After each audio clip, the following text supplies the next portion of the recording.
رمضان مبارک کا مہینہ پانا یہ عام سی بات نہیں ہے. رمضان پہ پانا اللہ کی عظیم نعمت ہے، اللہ کا بہت بڑا احسان ہے، بہت بڑا احسان ہے. اس احسان کا تصور وہی آدمی کر سکتا ہے جو اس رمضان کے فضائل کو جانتا ہے، اس کے اندر جو خصوصیات ہیں وہ جانتا ہے. وہی آدمی جانتا ہے کہ یہ رمضان کتنا عظیم اللہ کی نعمت ہے.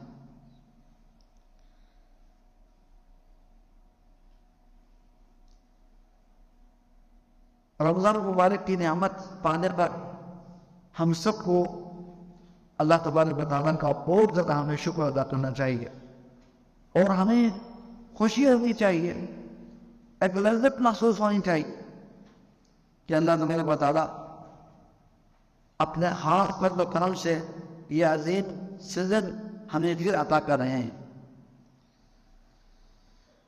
یقیناً جو رمضان کو پاتا ہے اللہ تعالیٰ اس عمر میں برکت دے، اور وہ رمضان کو پاتا ہے اس کے لیے جو رمضان میں عبادت کرنے کا جو موقع ہے، اللہ کے جو تقرب حاصل کرنے کا جو موقع ملتا ہے، وہ رمضان کے علاوہ دوسرے مہینوں میں نہیں ہے. جو ایک رمضان پانے والے کو جو مقام ملتا ہے وہ تصور سے باہر ہے. ایک صحیح حدیث ہے، حضرت طلحہ بن عبید اللہ رضی اللہ تعالیٰ عنہ سے راوی ہیں، وہ فرماتے ہیں کہ نبی کریم صلی اللہ علیہ وسلم کے زمانے میں دو شخص باہر سے آتے ہیں، اکٹھے ایک ہی دن میں مسلمان ہوتے ہیں. پھر ان میں سے ایک شخص بہت زیادہ اللہ کے دین کے اوپر جان قربان کرنے کا اس کا جذبہ تھا، وہ جہاد کے لیے شریک ہوتا ہے نبی علیہ السلام کے ساتھ. معرکے میں کفر اور اسلام کے معرکے میں وہ شامل ہوتا ہے، اور نبی علیہ السلام کے ساتھ جہاد میں شریک ہو کر وہ آخر وہ بندہ شہید ہوتا ہے. اور دوسرے کوئی شخص جو اس کے ساتھ اسی دن مسلمان ہوا تھا، وہ اس شہید کے جو اپنے جو ایک دوست جو ساتھ جو مسلمان ہوا تھا، اس کے جو پہلے جو شہید ہوا، اس کے شہادت کے ٹھیک 1 سال بعد وہ طبی موت فوت ہوتا ہے، عام بیماری میں وہ فوت ہوتا ہے. تو صحابہ کرام وہ لوگ دیکھ رہے ہیں، وہ آپس میں باتیں کرتے ہیں، بحث کرتے ہیں کہ یہ دونوں اکٹھے مسلمان ہوا تھا، اور ان میں سے ایک شخص جو 1 سال پہلے شہید ہوئے اور دوسرا آدمی اس کو شہادت بھی نہ ملی اور زیادہ اس کو عمر بھی نہ ملی، 1 سال کے بعد وہ طبی موت فوت ہو گئے. کاش کی یہ بندہ بھی یہ دوسرا جو ساتھی ہے نا، اس کے اپنے ساتھی کے ساتھ اس کو بھی شہادت کا مقام ملتا. اس طرح کی باتیں شروع ہو گئی. جب نبی علیہ السلام کو یہ ماجرا کا پتہ چلا کہ لوگ اس طرح کہہ رہے ہیں، تو پھر آپ علیہ السلام نے باقاعدہ لوگوں کو اس کے بارے میں بتایا کہ تم تو کہتے ہو کہ جو 1 سال بعد ہے، 1 سال جو عمر ملی اور وہ 1 سال بعد طبی موت فوت ہوئے، وہ اس شہید سے کم درجہ ہے. جبکہ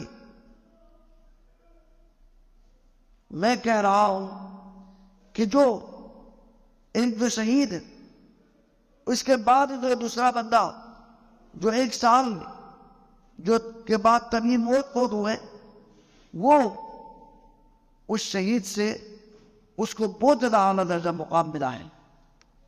جس طرح آسمان اور زمین کے درمیان کا جو فاصلہ ہے، اس سے بھی زیادہ اعلیٰ اس کو مقام ملا ہے. پھر آپ علیہ السلام نے فرمایا کہ کیا یہ بندہ تو دوسرا بندہ اس کو 1 سال عمل کرنے کا اللہ نے موقع نہیں دیا؟ 1 سال اس نے عبادت نہیں کی، اس نے 1 سال میں کتنے نمازیں پڑھی ہوگی، اور اس نے کتنے سجدے کیا ہوگا، جو خاص طور پر آپ نے یہ فرمایا عدل کا رمضان، جو ایک ہے جو پہلے تو اس کے جو دوست ہے جو تو پہلے 1 سال پہلے شہید ہوئے، جو 1 سال تو بعد میں زندہ رہا، اس کو خصوصی طور پر جو آپ نے تذکرہ فرمایا اس کو ایک ایکسٹرا رمضان بھی ملا ہے۔ نہ رمضان کا ملنا، رمضان کا ملنا یہ بہت عظیم اللہ کی نعمت ہے۔ اس نے دوسرے اعمال بھی کیے، لیکن خاص طور پر نبی علیہ السلام نے فرمایا کہ اس کو جو اعلیٰ مقام نے ملا ہے، اس میں جو خاص جو بات فرمائی وہ عدل کا رمضان، اس کو ایک رمضان دوسرے اپنے دوست ساتھی سے زیادہ اس کو ایک اضافی ایک رمضان میں ملا ہے، اس میں اس کو عمل کرنے کے اللہ نے توفیق دی ہے۔ تو رمضان کا ملنا بہت عظیم اللہ کی نعمت ہے، کیونکہ رمضان کا جو مہینہ ہے اس کے اندر بہت بڑا خیر ہے، اس میں عمل کرنے کا بہت زیادہ مواقع ہے۔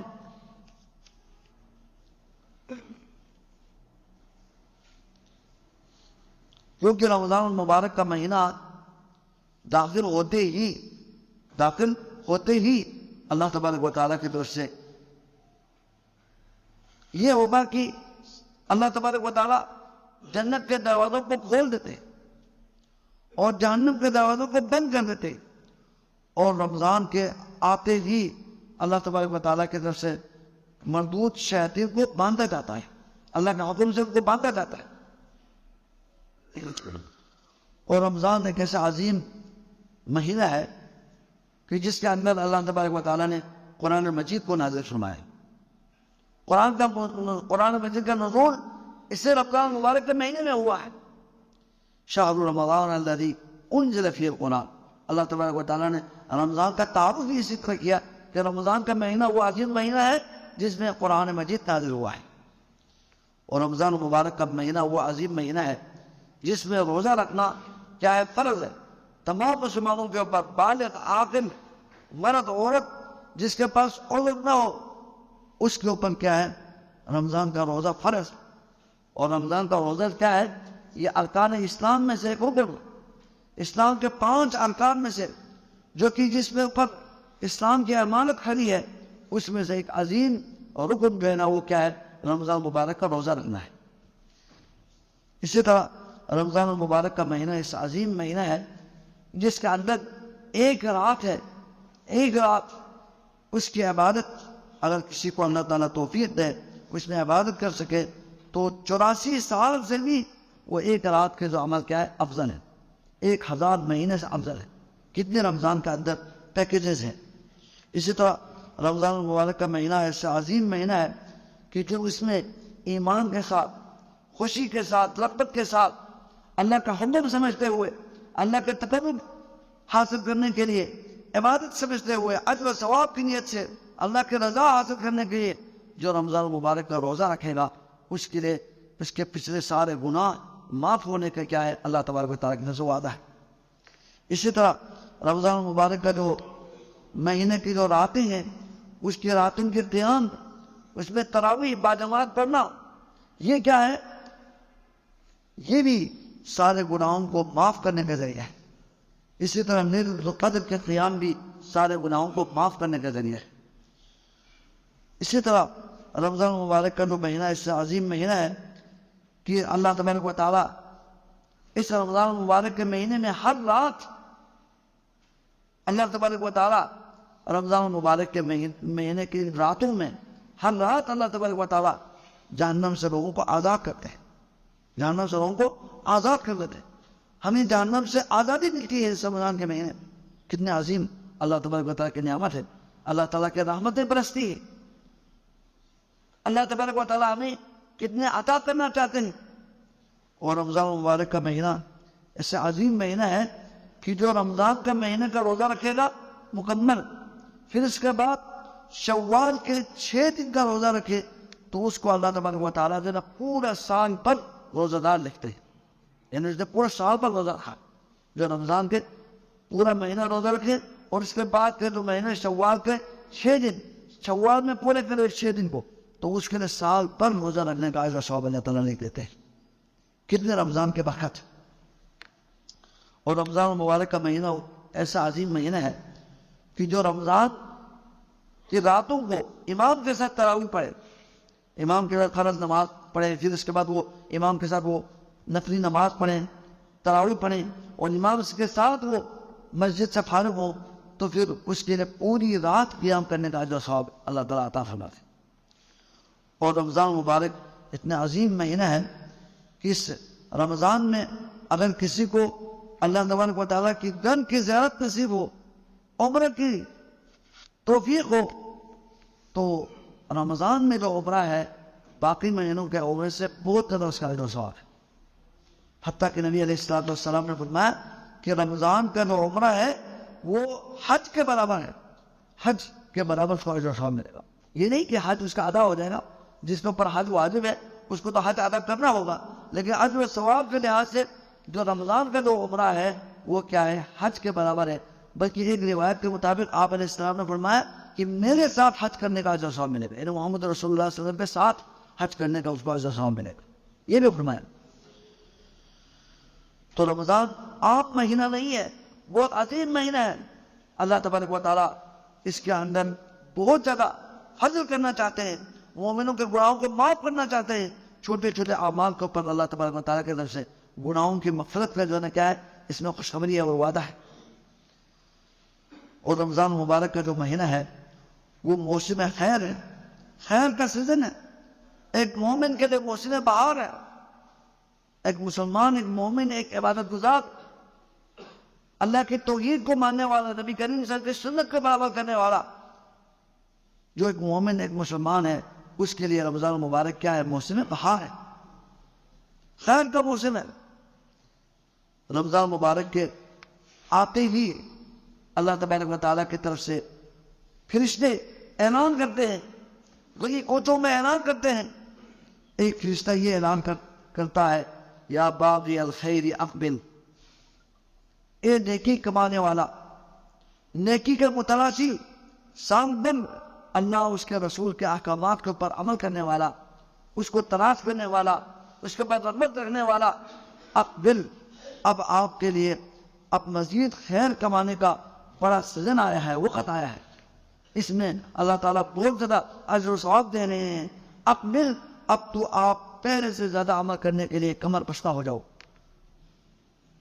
آگے آ جاؤ، خیر کی طرف سبقت لے جاؤ۔ اقبل، اب آپ تو صاحب اللہ اس کے رسول کے حکم کے مطابق عمل کرنے والا ہے، نمازوں کی پابندی کرنے والا، مسجدوں میں آنا جانا کرنا، اور آپ کے ذرا ہمیشہ خیر کی آپ کے اندر رغبت موجود ہے۔ اب آپ کے لیے خیر کمانے کا سیزن آیا ہے، وقت آیا ہے۔ اقبل، آپ آگے آ جاؤ، قدم بڑھاؤ اور آگے آ جاؤ، نیکی کماؤ۔ ایک فرشتہ تو یہ اعلان کرتا ہے، اور دوسرا فرشتہ یہ اعلان کرتا ہے، وَيَا بَاغِيَ الشَّرِّ، اس شر کو کمانے والا، سالکن اللہ اس کے رسول کے احکامات سے دور رہنے والا، غفلت کے ساتھ، آخرت کی کوئی فکر نہیں، دنیا داری مگر 24 گھنٹے دنیا داری، کبھی اس نے اللہ رسول کے بارے میں سوچا ہی نہیں۔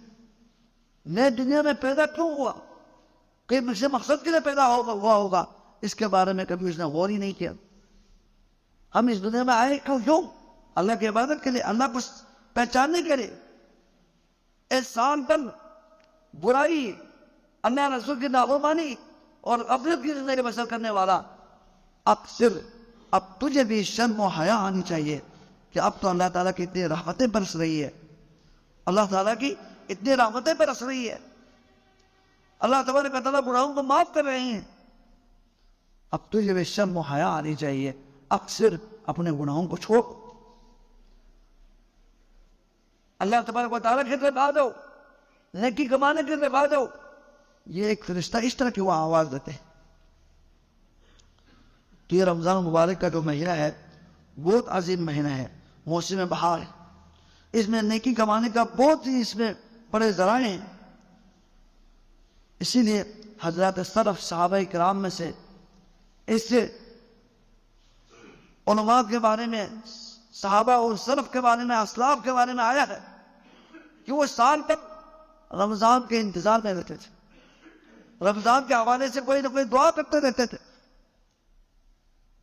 جب رمضان آنے سے 6 مہینہ پہلے وہ اللہ سے دعا کرتے تھے کہ رب العالمین ہمیں صحت اور عافیت کے ساتھ رمضان مبارک کو پانے کی توفیق دے، یہ دعا کرتے تھے۔ رمضان کو پانے کی توفیق دے، رمضان کے استقبال میں رہتے تھے، سال بھر رمضان کے تلاش میں رہتے تھے، رمضان کے لیے خصوصی دعائیں کرتے تھے، یا اللہ ہمیں صحت، عافیت، امن، ایمان، سلامتی کے ساتھ رمضان کو پانے کی توفیق دے، اس عظیم مبارک مہینے کو پانے کی توفیق دے۔ وہ یہ دعا کرتے ہیں۔ جب رمضان داخل ہوتا تھا تو بڑی محنت کے ساتھ رمضان کو گزارتے تھے۔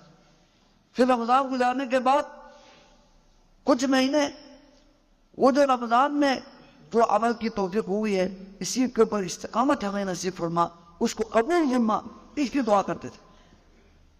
انہیں رمضان کے گزرنے کے بعد جو 4-5 مہینے ہیں وہ تو رمضان کے لیے، جو رمضان میں جو عمل ہوا ہے اس کی قبولیت کی دعا کرتے تھے، اور رمضان میں جو عمل کی توفیق جو ہوئی اس کے اوپر مزید استقامت کی دعا کرتے تھے۔ اور پھر اگلے جو رمضان آنے کے جو 6 مہینے جو رہتے ہیں اس میں وہ اگلے رمضان کو پانے کی دعا کرتے تھے۔ گویا کہ وہ سال پر رمضان کے حوالے سے وہ دعائیں کرتے رہتے تھے۔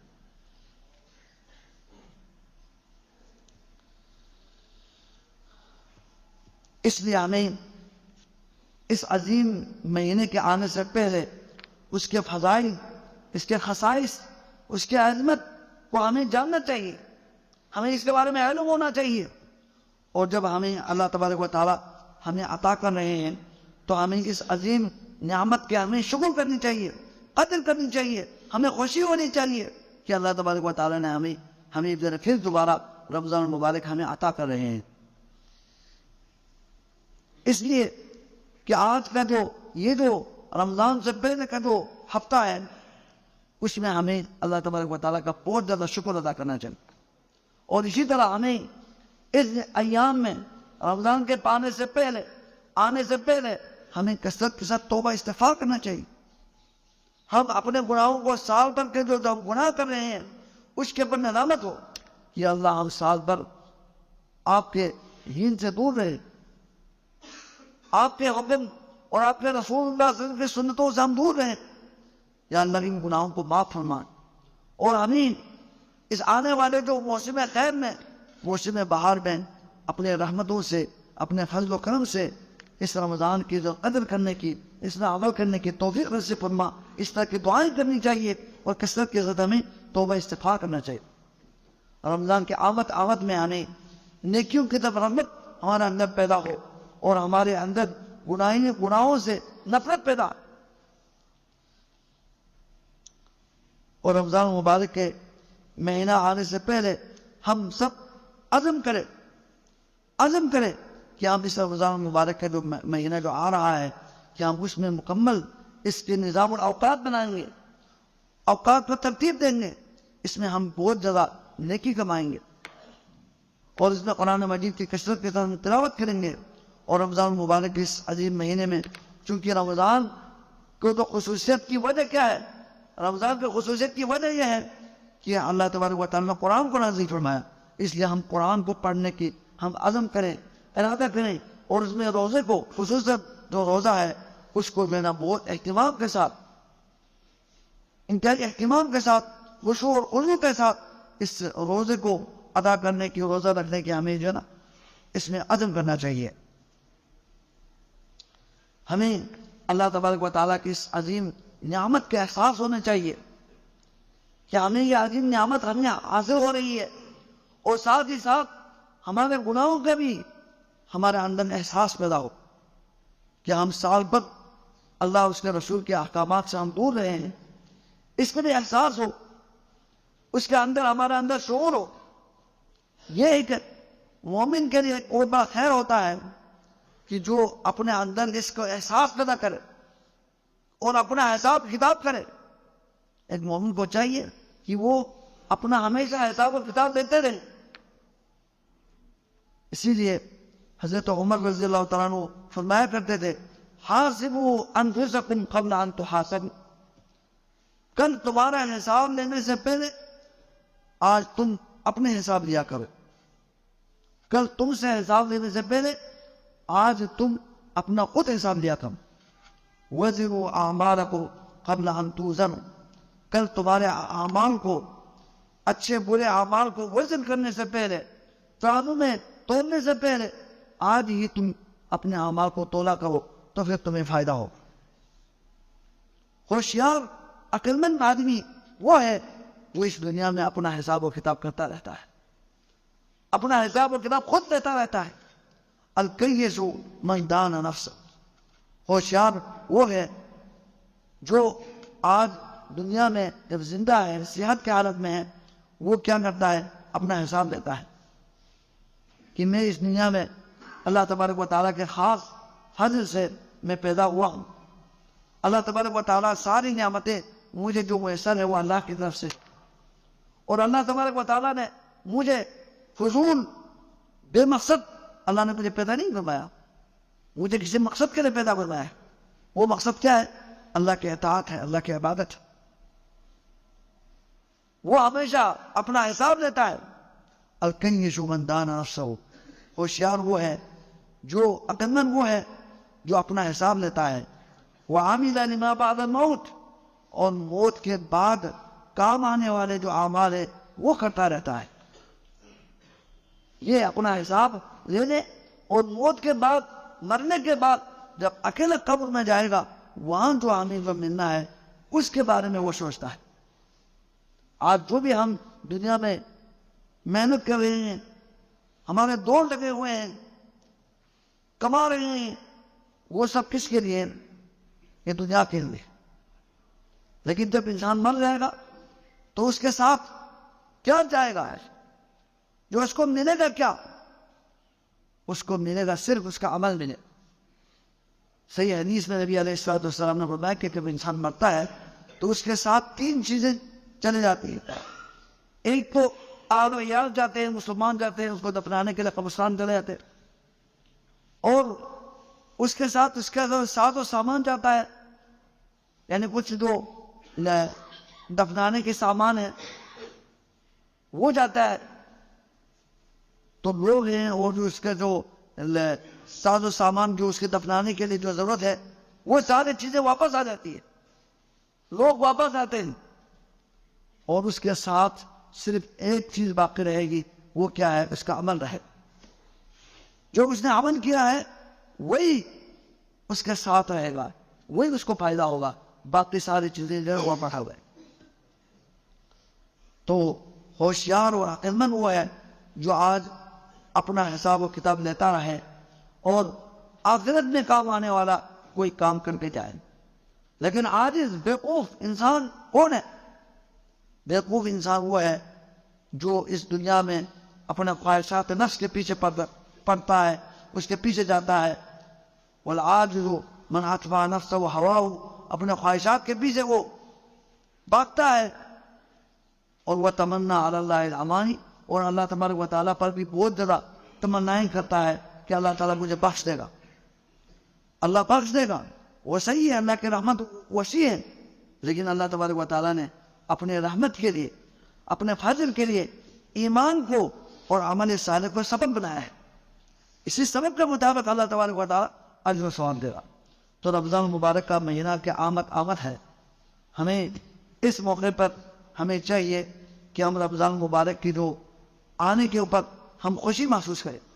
اگر کوئی خوشی محسوس کر رہا ہے، اللہ کا شکر ادا کر رہا ہے کہ اللہ کا شکر ادا کر رہا ہے، کہ وہ کہتا ہے کہ میں اللہ کا شکر ادا کرتا ہوں، اللہ تعالیٰ مجھے دوبارہ رمضان مبارک عطا کر رہے ہیں، اس کو خوشی ہو رہی ہے، اس کے لیے اس کا ایمان مبارک ہو، اس کے اندر ایمان زندہ ہے۔ اور جو کہتا ہے کہ اب رمضان آ گیا، اب ہمیں تو کوئی کام ہمارا نہیں ہوگا، ہمیں تو بس اس رمضان کے دن روزہ اور اس کے دن اس کے ساتھ ساتھ مسجدوں میں آنا جانا، نعوذ باللہ، اس طرح کے اس کے اوپر بوجھ بنتا ہے، تو بوجھ بنتا ہے تو اس کے لیے توبہ استغفار کرنے کی ضرورت ہے، اس کے لیے اپنے ایمان کے اوپر نظر ثانی کی ضرورت ہے۔ رمضان مبارک کو انتہائی خوشی کے ساتھ اس کا استقبال کرنا چاہیے. یہ جو ایام ہے رمضان سے پہلے ہمیں کثرت کے ساتھ توبہ استغفار کرنے کی ضرورت ہے. اگر ہم ان گناہوں کے ساتھ رمضان میں داخل ہو جائیں، ان غفلت کے ساتھ رمضان میں داخل ہو جائیں، تو شاید ہمیں رمضان میں بھی توفیق نہ ملے. ہمیں رمضان سے پہلے اللہ سے دعائیں کرنی چاہیے، خوشی محسوس کرنی چاہیے، اللہ کا شکر ادا کرنا چاہیے اور گناہوں کو چھوڑنا چاہیے. مسجدوں کی طرف ہمارے آنا جانا سلسلہ جس طرح رمضان میں ہوتا ہے، ابھی سے آغاز کریں، ابھی سے اس کا جو نا کی طرف ہم آئیں، گناہوں کو چھوڑیں، نیکیوں کی طرف آئیں، ہر قسم کی نیکی کمائیں تو اللہ اس کے رسول کے احکامات ہے اس کی بجاوری ہو اور اللہ اس کے رسول کی نافرمانی اس سے مکمل اجتناب ہو. تو انشاءاللہ اللہ تبارک و تعالی ہمیں اس رمضان المبارک کو بہت بڑا خیر کا ذریعہ بنائے گا، خزانے لوٹنے کا اللہ تعالیٰ ہمیں ذریعہ بنائے گا. یہ نہ سمجھے کہ جو رمضان آئے اور رمضان جائے، اس میں کوئی یہ نہ سمجھے کہ رمضان آیا ہے اور یہ بڑا اللہ کی نعمت مجھے ملی ہے. صرف رمضان کی آمد اللہ کی نعمت نہیں ہوتی. رمضان کی آمد اس شخص کے لیے نعمت ہے، اس شخص کے لیے رحمت ہے جو اس رمضان کے جو نا اہمیت کو سمجھتا ہے، اس کے فضائل کو وہ مانتا ہے، تسلیم کرتا ہے اور اس کے اندر اس پر عمل کرتا ہے. اور اس رمضان کے اندر جو فضائل ہیں، خصوصیات ہیں، پیکیجز ہیں، جو اعمال ہیں، ان کے اوپر سبقت لے جاتا ہے، اس پر عمل کرتا ہے، اس شخص کے لیے رمضان مبارک ہوتا ہے. لیکن وہ شخص جو رمضان آئے اور اس کے لیے اس میں رمضان کی توفیق نہ ہو، اللہ تعالیٰ کی حجت پوری ہو جاتی ہے اور وہ رمضان اس شخص کے لیے وبال جان بن جاتا ہے، اس کے لیے زحمت ہوتی ہے. جس طرح قرآن ہے، قرآن کے بارے میں اللہ نے کیا فرمایا؟ وَنُنَزِّلُ مِنَ الْقُرْآنِ مَا هُوَ شِفَاءٌ وَرَحْمَةٌ لِلْمُؤْمِنِينَ. ہم نے تو قرآن کو نازل فرمایا اور اس کے اندر شفا ہے اور مومنوں کے لیے، عمل کرنے والوں کے لیے رحمت ہے. یہ تو ان کے لیے رحمت ہے. لیکن وَلَا يَزِيدُ الظَّالِمِينَ إِلَّا خَسَارًا. جو ظالم لوگ ہیں ان کے لیے قرآن کا نزول یہ کیا ہے؟ باعث شقاوت ہے، ان کے لیے خسارہ کا سبب بنے گا.